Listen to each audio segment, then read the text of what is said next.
Hello guys, welcome to our YouTube channel Maharat classes के YouTube channel में आप लोगों का स्वागत है। मैं हूं आपका होस्ट दोस्त राहुल। तो गाइस, कैसे हैं आप सब? उम्मीद करता हूं बेहतर होंगे। तो आज का जो हमारा टॉपिक है वह है लॉरेंस कोहलबर्ग का नैतिक विकास।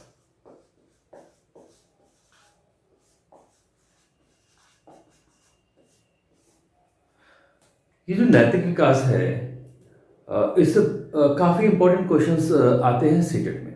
सीटेट के लिए जेन प्याजे वाइगोत्स्की के बाद नैतिक विकास बहुत ही महत्वपूर्ण टॉपिक है, जिससे लगभग आपको समझिए कि ऐसा आइडिया बन जाएगा कि आप सीटेट के क्वेश्चन को आसानी से क्रैक कर सकते हैं।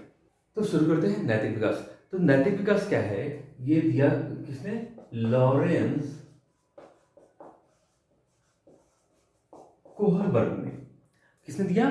लॉरेंस कोहलबर्ग ने। और इस नैतिक विकास के बारे में कोहलबर्ग ने क्या कहा कि बालक का जो नैतिक विकास है वह उसकी अवस्था के अकॉर्डिंग काम करता है, यानी कि जैसे जैसे उसकी आयु बढ़ती जाएगी वैसे वैसे उसके अंदर नैतिकता का ज्ञान भी बढ़ता जाता है।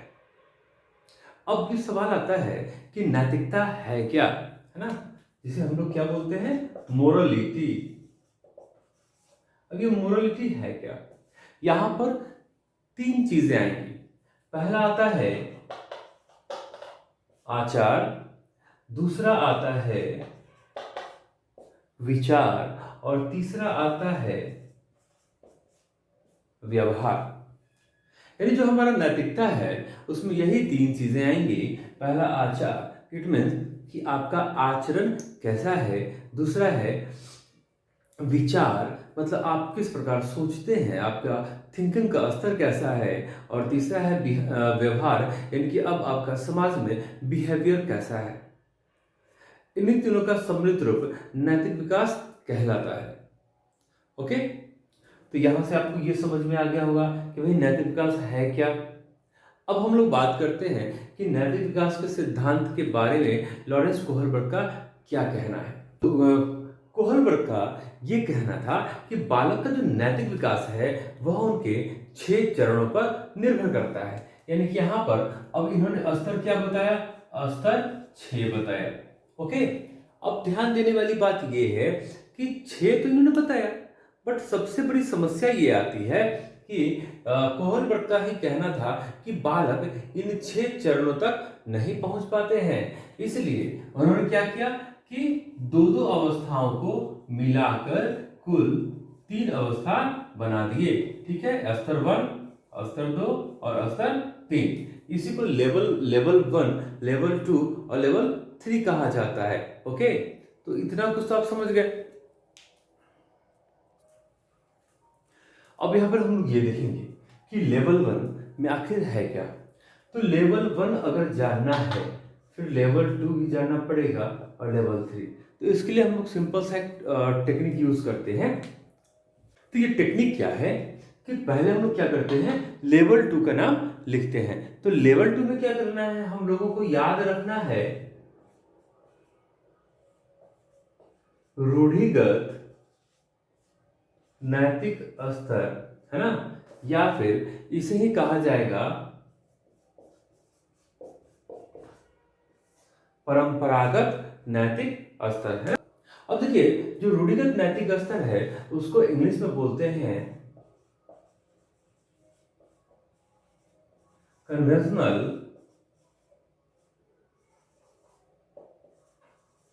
मोरालिटी लेवल या स्टेज। इसे ही स्टेज 2 कहते हैं। तो जब बीच वाला हमारा याद हो जाएगा तो पहले वाले में हमें सिर्फ करना है पूर्व लगा देना है या प्री लगा देना है। ओके, और जो लेवल 3 है इस वाले में सिर्फ पोस्ट कर देंगे या उत्तर लगा देना है। किस वाले में? तो लेवल 2 वाले में। ओके, तो रूढ़िगत नैतिक स्तर बीच वाला, तो पहला हो जाएगा पूर्व रूढ़िगत स्तर या पूर्व परंपरागत स्तर या पूर्व नैतिक स्तर। दूसरा वाला हमारा क्या हो जाता है? रूढ़िगत नैतिक स्तर होता है, परंपरागत नैतिक स्तर होगा या नैतिक स्तर होगा। जबकि तीसरा क्या कहता है भाई, ये है उत्तर रूढ़िगत नैतिक स्तर, उत्तर परंपरागत नैतिक स्तर या उत्तर नैतिक स्तर, पोस्ट कन्वेंशनल मोरालिटी लेवल। यहाँ तक तो ठीक है। अब इसके बाद का जो हमारा स्टेप होना चाहिए ये क्या, ये है कि पहला अब हम लोग इसमें देखेंगे कि इसका एज ड्यूरेशन क्या है। तो पहला वाला 4 से 10 साल, ठीक है, क्योंकि कोहलबर्ग का ये कहना था कि बालक का जो नैतिक विकास होता है वह 4 साल की अवस्था से प्रारंभ होता है, ठीक है। दूसरा चीज क्या है कि दूसरे वाले में एज इन्होंने बताया कि यह होगा 10 से 13 साल।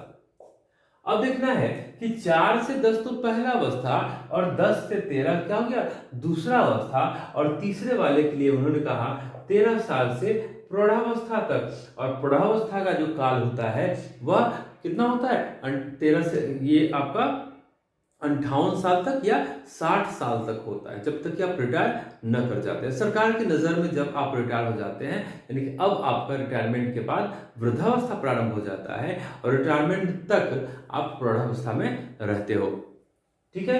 तो ये तीन चीजें, ये तीन नाम याद रखना पड़ेगा। सबसे पहला यही प्रायोरिटी आपको देना है कि पहले नाम याद होना चाहिए, और फिर दूसरा प्रायोरिटी ये देना है कि दोनों का एज याद होना चाहिए, है ना। लेवल 1 किसको बोलते हैं, लेवल 2 किसको बोलते हैं, लेवल 3 किसको बोलते हैं। तो लेवल 1 वाले में प्री कन्वेंशनल मोरालिटी लेवल या स्टेज या लेवल 1, है ना, इसे ही स्तर 1 भी बोला जाता है। दूसरा क्या है, रूढ़िगत नैतिक स्तर। इस वाले का एज कितना है, तो 10 से 13 साल। इंग्लिश में क्या बोलना है इसे, तो कन्वेंशनल मोरालिटी लेवल या स्टेज हो गया। इसे ही स्तर 2 या लेवल 2 कहते हैं। तीसरा वाला तो नाम क्लियर है, पोस्ट लगा देना है, और इसमें एज क्या हो जाएगा, 13 टू प्रौढ़ावस्था तक, यानी कि 60 साल तक। उसके बाद क्या है कि अब आपको ये ध्यान देना है कि हमारा ये तीनों नाम क्लियर हो गया। अब हम लोग क्या पढ़ते हैं, क्योंकि कोहलबर्ग ने 6 चरण बताए हैं नैतिक विकास के, और हमारे पास अभी चरण कितने हैं, 3। ये कोई अपने हिसाब से हमने, हम लोग नहीं इसको पढ़ेंगे, ये कोहलबर्ग के अकॉर्डिंग हम लोग पढ़ेंगे, क्योंकि ये 3 अवस्था भी कोहलबर्ग का ही दिया हुआ है, और इसका थोड़ा सा डेवलप 6 चरण भी उसी का दिया हुआ है। यानी कि उन्होंने ये बताया कि बालक का जो नैतिक विकास होता है वह 6 चरणों में के हिसाब से, यानी 6 चरणों तक गुजर के होता है। लेकिन बाद में वो कहते हैं कि नहीं, बालक इस अवस्था तक नहीं पहुंच पाता है क्योंकि बहुत ही हाई लेवल का स्टेज है। तो इन्होंने क्या किया कि दो दो अवस्थाओं को आपस में मिलाकर कुल 3 अवस्था बना दिए। ओके, कितने बना दिए, 3। चलिए, अब नेक्स्ट हमारा क्या होगा कि पहले वाले में कौन कौन सा 2 आएगा, दूसरे वाले में कौन कौन सा 2 आएगा, और तीसरे वाले में कौन कौन सा 2 अवस्था आएंगे। तो अब हम लोग ये देखेंगे कि पूर्व रूढ़िगत नैतिक स्तर जिसका एज है 4 से, जिसका एज कितना है, 4 से 10 साल। अब इसे इंग्लिश में हमने लिख दिया भाई pre conventional morality level stage 1। अब यहाँ पर ध्यान देना है कि वो कौन सी 2 अवस्थाएं हैं जिसे कोहलबर्ग ने इस वाले अवस्था में घुसा दिया, है ना। तो पहला जो अवस्था इसका है इसे बोलते हैं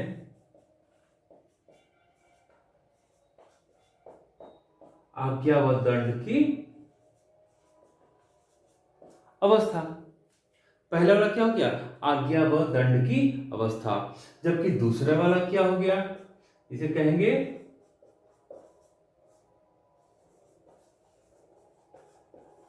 आत्म अभिरुचि प्रतिफल उन्मुखता, है ना।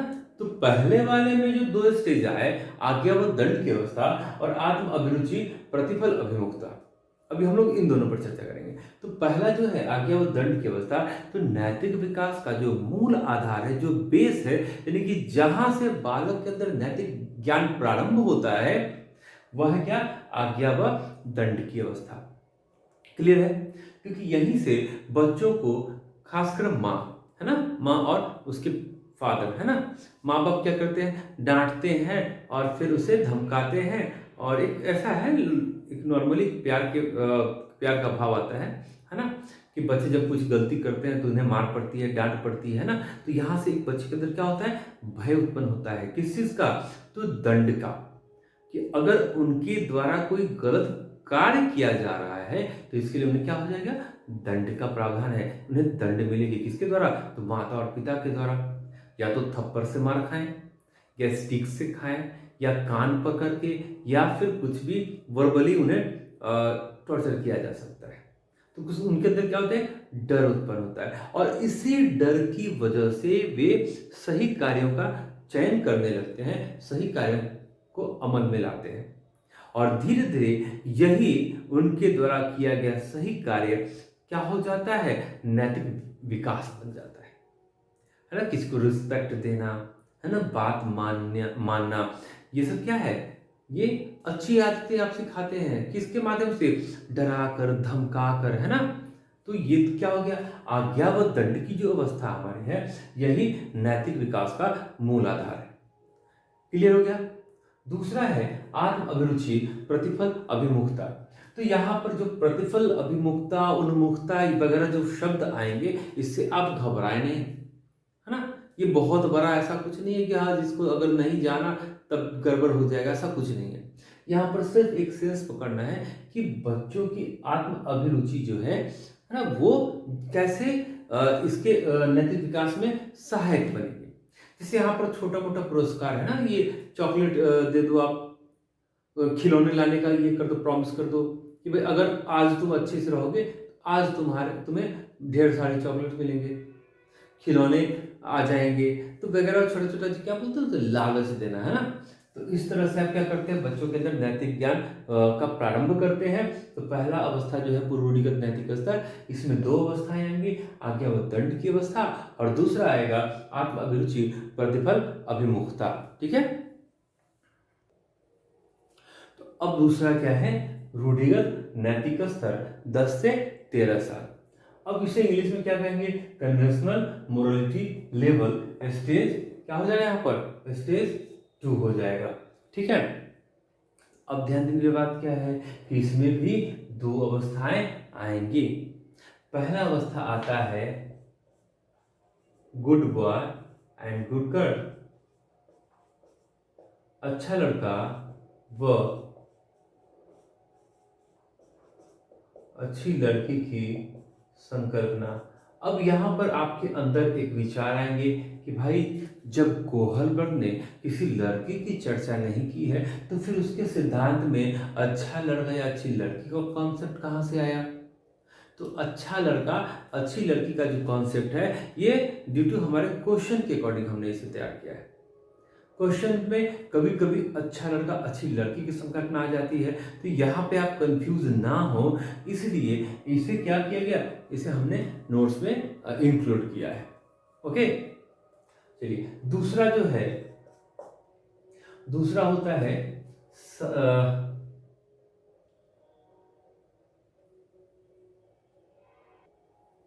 दूसरा जो है वह है अधिकार संरक्षण प्रतिफल अभिमुखता।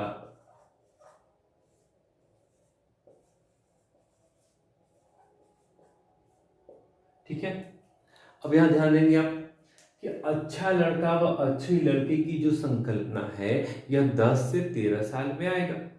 अब 10 से 13 साल के बीच में इस वाले में नैतिक विकास का क्या ये लक्षण बच्चे प्रदर्शित करते हैं, तो अपनी तारीफ सुनने के लिए, है ना, अच्छा बच्चा सुनने के लिए, गुड बॉय सुनने के लिए क्या करते हैं, ये बड़ों की बातों को मानना शुरू कर देते हैं, है ना। अपने व्यवहार में क्या करते हैं, परिवर्तन लाते हैं, कंट्रोल करते हैं अपने बिहेवियर को। कोई अगर गेस्ट आ जाते हैं तो उनके सामने ये क्या करते हैं, बदमाशी करना वगैरह बंद कर देते हैं कुछ दिनों के लिए, जब तक कि गेस्ट रहते हैं। कारण ये है कि वो तारीफ कर सके, वाह बहुत अच्छा बच्चा है आपका, है ना। तो आप क्या हो जाते हैं, खुश हो जाते हैं। तो सेम कंडीशन की क्या है, इस बच्चे की है, यह इस अवस्था में यही लक्षण क्या करेगा, प्रदर्शित करेगा। दूसरा है अधिकार संरक्षण प्रतिफल अभिमुखता। क्योंकि एक बात आप ध्यान रखेंगे, इसका एज 10 से 13 साल है, यानी कि यह उत्तर बाल्यावस्था और किशोरावस्था के आरंभिक चरण में है, और यहां से वह क्या करता है, नियमों को सीखता है, समझना शुरू कर देता है। क्लियर है। तो यहां पर अब देखिए कि अधिकार संरक्षण प्रतिफल अभिमुखता में अधिकार को संरक्षित करने की बात हो रही है, और साथ ही साथ कभी ऐसा भी होगा कि वो ये सोचने लगेगा कि अब भाई इसमें कुछ जो कानून है उसमें कुछ संशोधन करने की आवश्यकता तो नहीं है। धीरे धीरे क्या करता है, यह विरोध प्रकट भी कर सकता है। तो अब यहाँ पर आपको ये लग रहा है कि अब अधिकार संरक्षण प्रतिफल उन्मुखता या अभिमुखता में क्या होगा। तो यहाँ पर बच्चे नियम को, समाज द्वारा बनाए गए नियम कानून को समझने लगता है कि नहीं। अब जो तीसरा हमारा स्टेज होगा, इसमें हमें क्या करना है, इसमें हमें सिर्फ उत्तर रूढ़िगत या पोस्ट कन्वेंशनल कर देना है। एज कितना हो जाएगा, 13 to 60 ईयर।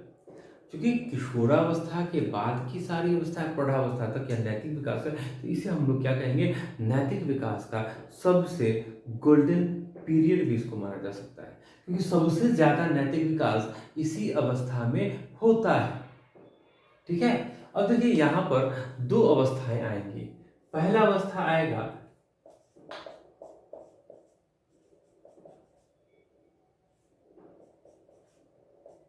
सामाजिक अनुबंध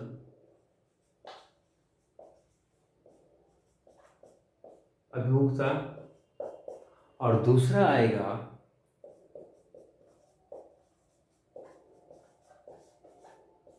सार्वभौमिक नीतिपरक अभिमुखता। ठीक है। तो तीसरा वाले में दो स्टेज क्या हो गया, एक सामाजिक अनुबंध अभिमुखता और दूसरा सार्वभौमिक नीतिपरक अभिमुखता। तो यहाँ पर सबसे पहले हम लोग क्या समझेंगे, सबसे पहले हम लोग ये समझने की कोशिश करेंगे कि सार्वभौमिक नीतिपरक उन्मुखता होता क्या है ना। तो यहाँ पर ये कहता है कि एक यूनिवर्सल लॉ है जिसे आपको क्या करना पड़ेगा, जिसका आप पालन करेंगे, यानी समाज द्वारा बनाए गए नियमों को आपको पालन करना है। इन केस कि अगर आपने समाज के बनाए नियमों को तोड़ा तो आप सार्वभौमिक नीतिपरक उन्मुखता के तहत दंड के पात्र होंगे, क्योंकि यहाँ यह चेक किया जाएगा या देखा जाएगा कि आपके द्वारा किया गया कोई कुकृत्य, उसका पर्पस क्या था, है ना। जैसे कि अब इसमें देख लो आप कि सामाजिक अनुबंध अभिमुखता में क्या होता है कि यह कहता है कि समाज के द्वारा बनाए नियमों को आप अगर समाज हित के लिए तोड़ते हैं तो फिर वहां पर सीन अलग हो जाता है। जैसे एक हिंज है, हिंज ने दवा की चोरी की। क्यों चोरी की, क्योंकि उसके पास पर्याप्त धन नहीं था और उस दवा की इतनी जरूरत थी कि किसी की जान बचाई जा सकती थी। तो क्या करता है वह रात को जब दुकान बंद हो जाता है तब वह रात को दवा की चोरी करता है। लेकिन अब यहाँ ये देखा जाएगा कि उसने दवा की जो चोरी की वह निजी स्वार्थ के लिए की या किसी की जान बचाने के लिए की। अगर जान बचाने का मकसद है तो यहाँ पर वह सामाजिक अनुबंध अभिमुखता के अंतर्गत आएगा। जबकि सार्वभौमिक नीतिपरक उन्मुखता क्या कहता है कि अगर आपने समाज के नियमों को तोड़ा तो आप दंड के पात्र होंगे। अब यहाँ से दो तरह के सवाल बनेंगे इस बारे में। पहला क्या कहता है कि हिंज को दवा की चोरी नहीं करनी चाहिए थी, है ना। कौन कहता है, तो एक बच्चा कहता है। यानी कि जब एक बच्चा कहता है कि हिंज को दवा की चोरी नहीं करनी चाहिए थी, तो यहाँ पर बच्चा किस अवस्था में आएगा, नैतिक विकास के किस अवस्था में, तो वह नैतिक विकास के प्रथम अवस्था आज्ञा व दंड की अवस्था में आएगा। तो दूसरा इंपॉर्टेंट क्वेश्चन ये है कि जो हिंज ने दवा की चोरी की तो हिंज किस अवस्था में आएगा, तो हिंज सामाजिक अनुबंध अभिमुखता में आएगा। लेकिन वही जब एक बच्चा कहता है कि हिंज को दवा की चोरी नहीं करनी चाहिए थी, अब वह बच्चा किस अवस्था में आएगा, तो बच्चा आएगा आज्ञा व दंड की अवस्था में, क्योंकि वह यह चीज सीख रहा है कि चोरी करना बुरी बात है, चोरी करना गंदी बात है, चोरी नहीं करनी चाहिए, चोरी करना पाप है। ऐसा कॉन्सेप्ट बच्चों के अंदर डाला जाता है। तो अब क्लियर है ना कि अगर इससे रिलेटेड दो क्वेश्चन आएंगे तो इसमें ध्यान देना है कि बच्चे के लिए पूछा जा रहा है या हिंज के लिए पूछा जा रहा है। इतना तो क्लियर हो गया। तो यहाँ पर अब कोहलबर्ग का जो नैतिक विकास है वो खत्म हो चुका है। और एक बार फिर से आप इसको रिकॉल करेंगे कि यहाँ पर कुल 6 अवस्थाएं थे, जिसे कोहलबर्ग ने ही कुल 3 अवस्था बना दी, क्योंकि दो दो अवस्थाओं को आपस में मर्ज कर दिया। तो 6 थे, अब दो दो मिल गए तो 3 ही बचे। 3 में पहला पूर्व रूढ़िगत नैतिक स्तर, दूसरा रूढ़िगत नैतिक स्तर और तीसरा उत्तर रूढ़िगत नैतिक स्तर। पूर्व वाले का 2 पार्ट हो गया, क्योंकि उसका एज 4 से 10 है। पहला उसका पार्ट हो गया यानी कि आज्ञा व दंड की अवस्था, दूसरा आत्म अभिरुचि प्रतिफल अभिमुखता। दूसरा वाला जो है वह है रूढ़िगत नैतिक स्तर। इसका जो एज होगा वह 10 से 13 साल होगा और इसमें भी दो अवस्थाएं आएंगी। पहला आज्ञा व दंड की अवस्था और दूसरा अधिकार संरक्षण अभिमुखता। फिर तीसरा जो है उत्तर परंपरागत नैतिक स्तर। इसमें भी दो अवस्थाएं आएंगी क्योंकि इसका एज क्या है, सबसे लंबा काल इसका है 13 to 60, है ना। पूरा का पूरा किशोर अवस्था और प्रौढ़ावस्था इसके अंतर्गत आ जाता है। अब इसमें भी दो अवस्था, सामाजिक अनुबंध अभिमुखता और दूसरा सार्वभौमिक नीति पर अभिमुखता।